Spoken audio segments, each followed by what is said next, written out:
mine printed out, so I'm going to look. Well, I guess I can look there. Thank you very much to TUAC for the invitation. Let me say a little bit about who I am and about where I come from, because it'll color a little bit about what I'm saying. So I'm Margaret Wachenfeld, as Pierre said. I'm the Director of Research and Legal Affairs at the Institute for Human Rights in Business. We are a think tank. We are not really an advocacy organization. We have a very clear view about the issue that businesses should be respecting human rights and that governments have, as Lena said, following certainly the guiding principles.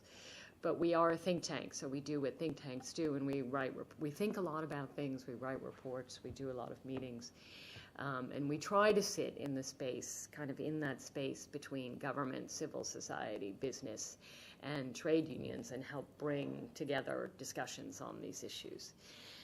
So given that we are a think tank, I wanted to actually start from a slightly bigger perspective on the issue on the principles on corporate governance. And as we said, we divided up the topics. We didn't know what the other one was saying, so you'll hear a little bit of overlap with Lena, but I think otherwise, and certainly some overlap with Pierre as well, but just to give another perspective on these issues. So, I mean, in starting to think about these issues, I was thinking about, this is now the 21st century. These corporate governance principles were last updated really, by the time the whole process finished, right? It was 2004, but I don't know when it started, but it was early in 2000 when the world looked a little bit different than it does now. I mean, since then, we've moved from the idea of, very much a unipolar or bipolar world to one that's quite different and multipolar.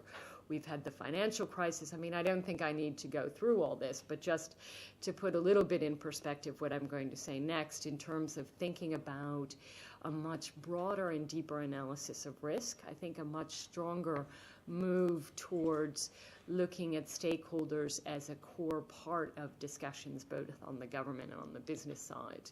I think clearly the issue of PPPs, people, profit, and planet, sustainability is still there, but I think, again, a renewed emphasis on that issue. And then the new kind of PPPs that are coming up in terms of public-private partnership and looking at business also as an important player in this area. So if that's the case, our corporate governance principles already adopted back in, the first round was in 1999, are they fit for purpose? And I think that's, from my point of view as a think tank, that would be the first question I would put on the table. And I think what does corporate governance in the 21st century, what should it look like? And I think in particular, more recently, you've seen this issue of kind of a challenge. Sorry, the slides are a little bit complicated. I should make them slightly easier to read, but I'll speak to them. Reassessing this whole issue around what is it that companies or corporations are there for? Is it really only around maximizing shareholder value that's been kind of so ingrained in the thinking that many people have just accepted it at face value? And yet, as you go back, as a lot of academics are certainly starting to do, and look at really, it's a theory, but it's not necessarily even ingrained always in law in interpreting those principles. So I think you're starting to see an academic push on this issue, but I think you're also starting to see a push back on a view that looks only at maximizing shareholder value and looking at maximizing stakeholder value. And so you're seeing a confluence of this more detailed discussion in business schools and other places on shareholder value with this broader view of looking at companies in a more sustainable way and companies contributing towards sustainable development and being seen in that view. And I was encouraged to see certainly some mention of that there were BIAC comments that we saw on the corporate governance principles, the new ones, which I haven't seen, but I was certainly very encouraged to see that view of looking at companies in that broader perspective. And I think clearly looking at the whole issue around short-termism and what that means in a broader perspective. And I think you are seeing a lot of challenges to what short-termism means. And you're seeing those challenges not only from academics, not only from civil society or think tanks, but I think you're also starting to see this from businesses themselves. A number of very large businesses have recently said they're not going to do quarterly reporting anymore because it just feeds that whole short-term view. You know, people such as Branson, who could never be accused of being anything but entrepreneurial, who has started an initiative called the B Team that's also looking at it. And, you know, we could go on in terms of starting to reassess the role of business in society and where it fits properly. And certainly also some of the work that the OECD and the G7 are doing are also looking at that. So I think one of the issues that really comes up, and this is certainly something that we as a think tank have been thinking a lot about, but I think, again, it's an issue of, as you're thinking about corporate governance of what? And I think this issue around privatization of profits but socialization of many of the costs, I think now really is on the table in terms of thinking about what is right as the basis of looking at profits. Profits, yes, of course. There's a reason that the world is, has been committed to capitalism for a long time in terms of dealing with efficiency of resources. So I don't think anybody's challenging that. But I think it's profits based on what costs get included in that. And I think there's now become a much more sophisticated discussion on that issue, and I think surely we're further along that path in terms of thinking about environmental costs. I think certainly the polluter pays principle is reflected in a lot of legislation. But I think we're not as far along on that path on legislation around the social side, except for certain areas. But we see this working its way into regulation. We also see it working into accounting, where you have now some companies, again, are doing environmental profit and loss statements, which is really interesting. But also now you're starting to see moving into environmental and social profit and loss statements. And all of those, again, are evidence that it's a bit time to think about what does corporate governance, when you're thinking about the objectives of corporations, which is clearly related to corporate governance in the 21st century. And I think, one of the other trends where we surely are seeing is that, standards in the 21st century, we had a lot of emphasis on environment, and still there for a very good reason, but I think you're now seeing kind of the new decade or new generation of focus on people in terms of some of these standards that are coming out, and Lena referred to many of them. So what I would say, my first message for thinking about what is my first point on the review on principles for corporate governance is really to think about what's the vision of corporations, their role, and then once you think about that vision, then you can think about what the appropriate governance is. So having not known that the process is, because I was actually looking for the revised guidelines on the website as I was preparing for this, and understood that they are not being made publicly available. I think without even knowing that, my point was that I think this process surely should be opened up to a wider discussion among stakeholders, and wider than the usual suspects in corporate governance. I think there are some very well versed experts in corporate governance. I saw some of them surely have been. Ira Milstein is well known and worked on the earlier version of the corporate governance, and they will be able to give very good views on what's changed around corporate governance. But I think you would be missing, and I think the OECD would be missing, this view of looking at what the vision should be and bringing in new perspectives. And so thank you again to TUAC for being able to make this presentation and start that discussion, and perhaps start a little bit of thinking about it. And surely there is a role for the human rights community to be discussing and a number of other stakeholders. But I would also say, thinking about other obvious stakeholders like a Principles for Responsible Investment, which is then a group of investors that have come together to talk about what sustainability means and responsibility means. And they have a mere 45 trillion in assets under management, and they're talking about responsibility. They're talking about corporate governance, and I think, again, they would be a legitimate stakeholder in this process.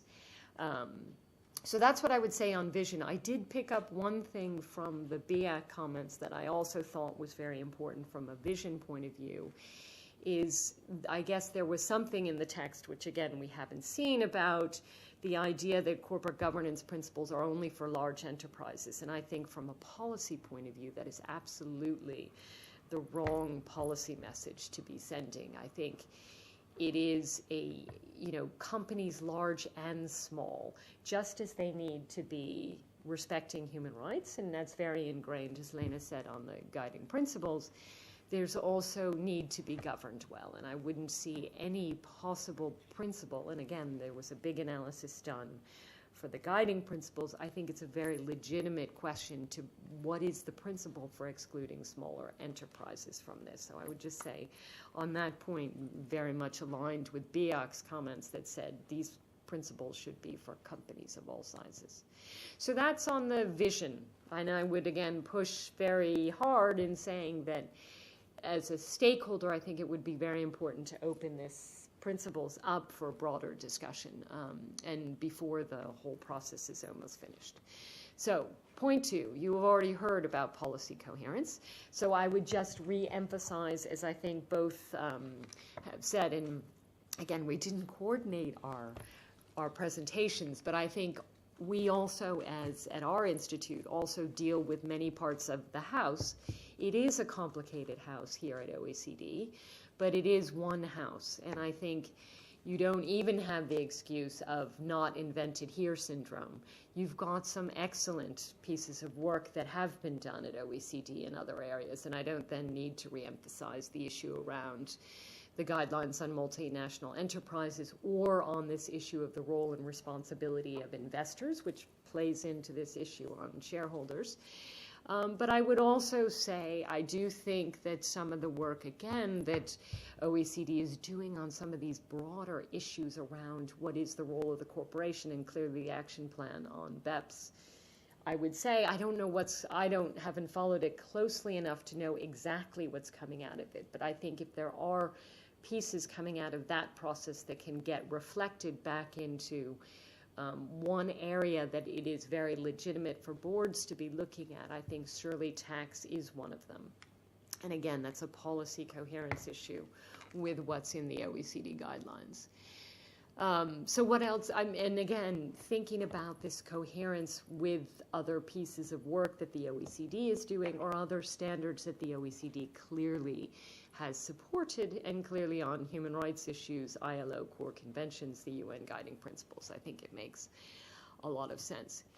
And I think from a policy coherence point of view, I know there will be pushback on trying to add things in on, we don't need more into certain principles, and saying it's complicating the area too much, or it's too much to ask of companies to think about both the OECD guidelines and into the principles on corporate governance. And I would just add, one check on reality on that. We, as our institute, do a lot of work on Myanmar, for example, and the OECD has just done a 350-page investment policy review of Myanmar, and has called upon sorry, that's probably not even clear either. But anyway, there's a called upon the government of Myanmar and companies investing in Myanmar to adopt responsible business practices. And these are a pretty robust set of recommendations, particularly to a government that has just come out of being a military dictatorship, and we don't need to get into it. But my point being that if you can suggest these kind of steps to the government of Myanmar and to the businesses investing in Myanmar, who is off the table then? I mean, it's very hard to argue that businesses in other countries can't meet these same standards. So that's just a policy coherence point of view. Again, I didn't go into detailed comments, and I think as Pierre has done, and I hope we will get our chance to do that. So I'm just going to run through some more generalized points that I think we as a think tank would make, but I think that you would probably also hear echoed out of the human rights community more generally. And again, I would say it's quite valid to go and ask other human rights organizations what their views are. But I do certainly broadly support the point that Pierre has brought up, which is this issue about balancing rights and responsibilities. I think it's a very important point to be integrated into the principles on corporate governance, both, you know, for the company, for the board, for shareholders, and again, come back to that discussion that's going on around the responsibility of investors for human rights issues. That's a clear coherence point, and also for stakeholders. And I didn't put down specific points on this, but again, would do so if we get to commenting on the principles themselves. I think from a human rights point of view, I wanted to draw attention to one of the pieces of work that Professor Ruggie and his team did as part of the extensive research that Lena was talking about that was done on the guiding principles. And that was looking at corporate governance rules and its security law around the world in 39 jurisdictions.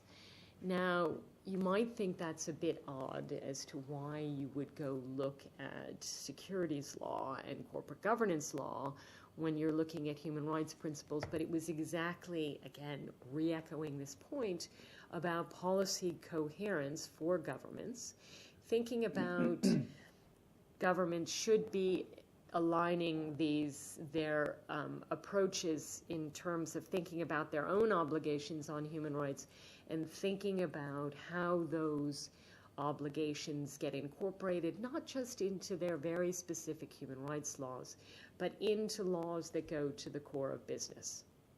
And so I think, again, I would urge the committee, the group, the division, committee that's dealing with this issue to go back and look at this report. It's already slightly out of date because it's from 2010, but I'll just bring in a couple of points. And it covered 39 jurisdictions around the world. So beyond, again, the usual suspects, it covers a lot of OECD jurisdictions, but it covers other countries as well.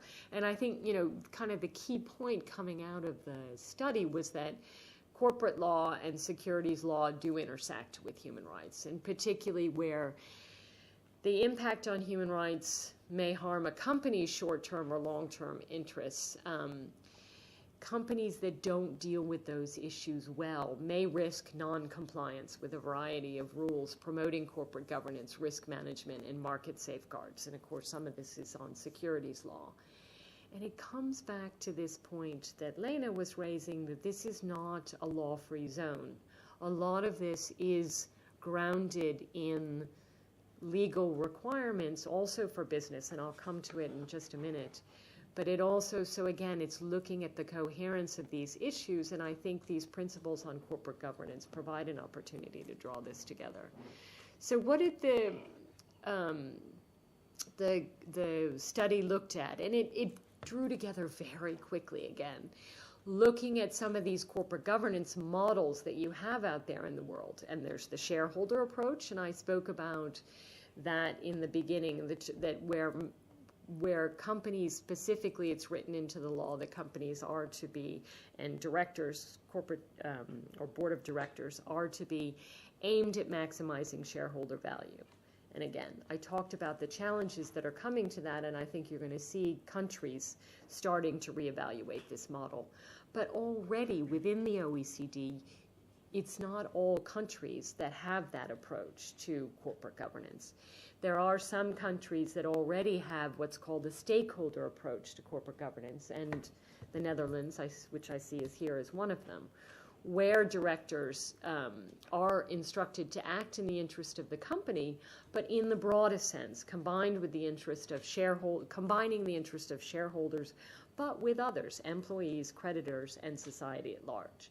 So you're already starting to see that move towards a different view of, is it only about maximizing shareholder value, or is there a very legitimate role for stakeholders in this corporate governance process? And some countries are already there. Or you have some others that have kind of an enlightened shareholder value approach, and the UK's Companies Act is one of those, where again, you have directors are not only to look only at maximizing shareholder value, but need to look at this broader issue of what are the company's impacts on others in society, including, and in the UK case, again, it talks about employees, community, and the environment. So I think that's important, again, coming back to that issue of what's your vision, and then thinking more specifically, what are the duties that board of directors owes, and can those broader duties be reflected in corporate governance principles? And I think generally what the study found, again, it was looking at 39 jurisdictions, some inside the OECD and some outside, that it is, directors are generally permitted to consider impacts on non-shareholders, particularly, which would include human rights impacts, particularly where, provided they're acting in the companies, I'm getting companies and countries, companies' best interest. And that best interest then, means in terms of where, looking at what the longer term interest is for the company. And in particular, in a growing number of jurisdictions, and again, this is changing rapidly, so it's worth updating this study, but still already in 2010, in a growing number of jurisdictions that explicitly directors or implicitly are required to consider those impacts where they're going to have an impact on the business. In terms of an impact in terms of reputation, in terms of legal, or in terms of other risks. And surely from a prudent director point of view, they should be looking at bigger, broader risks on the company and posed by the company as part of their oversight role. And I think, again, a trend towards seeing regulation in this area that's pushing for directors to be looking not just at the short-term value for the company, what's the next quarter, but looking at longer-term interests. So the recommendation that we would have, and I realized I updated this on my slides and forgot to on the stick, but surely, so it needs to, my recommendation needs to reflect that surely the guiding principles and the OECD guidelines on multinational enterprises, which you now know completely reflects and overlaps with the guiding principles, should legitimately be a part of this new revised the principles on corporate governance in terms of thinking about, because as Lena explained, they set out the how and the what that companies should be doing in addressing this broader range of risks. So that was a quick point. I think, I see I have 2 points for. Okay, I need to fix my slides. I think, but generally in terms then of, that's on looking at directors' duties, but I think, again, I assume new principles on corporate governance are going to be looking at risk management more specifically. I know that in the context of the financial crisis, the committee looked at the corporate governance principles and looked at risk management and found that risk management had not been given the weight that it should be in many companies. And so I think you're going to see, I assume you're going to see more emphasis on the new principles in risk management. What we would say is that's great to see a new emphasis on risk management, but it's also what kind of risk. And so looking at more than just financial risks, I think it's far too late to think about even just looking at financial risks. There's been so many changes since 2004 in getting companies to expand their view of what kind of risks there are to them, but also what kinds of risks they pose, both in terms of, and even specifically around human rights risks. And these pressures are coming from legislation, it's coming from lawsuits, clear reputational damage to companies that are not addressing these broader issues and impacts they're having on society. Securities listing requirements, you're seeing more and more securities listing requirements around a broader set, getting companies to address a broader set of impacts. And, recently companies are now, particularly those who are in the EU, which again, a huge overlap with the OECD, now are required to, at least large companies, will be required to report on how they're dealing with a much broader range of risks. And you can't report on it if you're not managing it. So again, these linkages between how, the corporate governance requirements of managing risk and thinking about, well, so that's one principle, but what kind of risk? Thinking about this broader basket of risk, because you know what? In the end, the companies are going to have to report on it. So these are all linked issues. So I would just point back to, again, this recent EU directive on non-financial reporting that requires reporting on social and employee matters, and very specifically calls out human rights issues, but also calls out environment, anti-corruption, and bribery issues. And companies will have to report on their policies, not only their policies, but on the outcomes and what those risks are. So again, it's in terms of coherence about thinking about how the corporate governance principles and the requirements on boards to have the appropriate oversight of those issues. So let me just think quickly. I think otherwise, and again, thinking that we had a very short period of time, I would just also then quickly run through some other points that we would again like to see reinforced in the principles. Diversity, and again, very happy to see both BEAC and TUAC bringing this up in terms of requirements around diversity on boards. That's, happily an overlap between where there's a clear human rights principle on non-discrimination, but also, a lot of studies talking about the clear benefit to business as well of more diverse boards. And again, for the new EU non-financial reporting directive that I just spoke about, one of the points that the companies are going to have to report on anyway is around diversity of boards. So again, I think that could clearly be an issue. Labor rights, I'm not going to go into those because that is something that TUAC has, but clearly there's also then a clear role for strengthening the labor rights dimension in the corporate governance principles, as TUAC has pointed out. And again, I think that's an issue of policy coherence between the M&E guidelines and making sure those overlap around labor rights and worker representation. And I think just very quickly, because I think I have spoken past my time, I think again, from a human rights community point of view, the other issues that you would see re-emphasized is issues around accountability.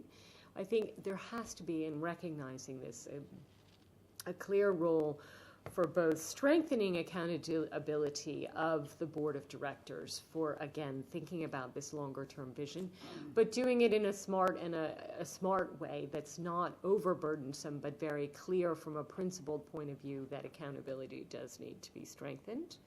I think clearly a very strong push around increasing transparency, and we work on a whole range of different issues in many different sectors, and one of the issues you see over and over again is this push for transparency, not only from companies but also to government in terms of things like the Open Government Initiative, but in companies seeing a push towards transparency. And I think, again, do it in a smart and a reasonable way, but I think there clearly is a role for increasing transparency. And again, we will see inside the EU, as I just pointed out, that's going to be a requirement around increasing transparency on some of these issues. And then I think weighing in just on, economic justice issues, some reasonable approach in terms of some proportional measure of economic justice between remuneration issues and on conflicts of interest, that those are addressed and they are addressed, but again, strengthened in any new principles. So I'm going to draw my points to a close there, but happy to answer any questions.